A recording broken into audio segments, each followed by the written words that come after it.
Indian പ്രാദേശിക സിനിമയ്ക്ക് ഇത് ചരിത്ര നിമിഷം.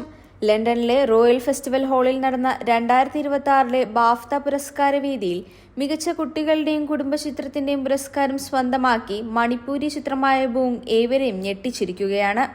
വടക്കുകിഴക്കൻ ഇന്ത്യയിൽ നിന്നുള്ള ഒരു കഥ ആഗോളവേദിയിൽ ഇത്രത്തോളം ശ്രദ്ധിക്കപ്പെടുന്നത് ഇതാദ്യമായാണ്. ഫറാൻ അക്തർ, റിതേഷ് സിധ്വാനി എന്നിവരുടെ ഉടമസ്ഥതയിലുള്ള എക്സൽ എന്റർടൈൻമെന്റ് നിർമ്മിച്ച ഈ ചിത്രം മണിപ്പൂരിലെ ഒരു ചെറിയ ഗ്രാമത്തിലെ ബാലന്റെയും അവന്റെ കുടുംബത്തിന്റെയും വൈകാരികമായ യാത്രയാണ് അവതരിപ്പിക്കുന്നത്. വടക്കുകിഴക്കൻ ഇന്ത്യയിലെ തനതായ സംസ്കാരവും അവിടുത്തെ ജീവിത സാഹചര്യങ്ങളും ലോകത്തിനു മുന്നിൽ കൃത്യമായി അടയാളപ്പെടുത്താൻ ചിത്രത്തിന് സാധിച്ചു.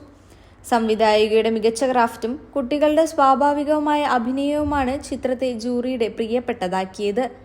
ഒരു പ്രാദേശിക ഭാഷാ ചിത്രം അന്താരാഷ്ട്ര തലത്തിൽ ഇത്തരം വലിയ അംഗീകാരം നേടുന്നത് ഇന്ത്യൻ സിനിമയുടെ കരുത്ത് വിളിച്ചോതുന്ന ഒന്നാണ്. പുരസ്കാരവേദിയിൽ മറ്റൊരു പ്രധാന ആകർഷണം ബോളിവുഡ് താരം ആലിയ ഭട്ടാണ് ചിത്രം ബാഫ്തയിൽ അവതരിപ്പിച്ചത് എന്നതാണ്. കലാപരമായ മൂല്യമുള്ള ചിത്രങ്ങൾ ലോകവേദികളിൽ തിരിച്ചറിയപ്പെടുന്നു എന്നതിന് തെളിവാണ് ബൂങ്. നേരത്തെ ടൊറന്റോ ഇന്റർനാഷണൽ ഫിലിം ഫെസ്റ്റിവലിലും ചിത്രം വലിയ പ്രശംസ നേടിയിരുന്നു. വടക്കുകിഴക്കൻ ഇന്ത്യയിലെ സിനിമകൾക്ക് കൂടുതൽ നിക്ഷേപകരെയും പ്രേക്ഷകരെയും കണ്ടെത്താൻ ഈ ബാഫ്ത വിജയം വഴി തുറക്കുമെന്നത് ഉറപ്പാണ്.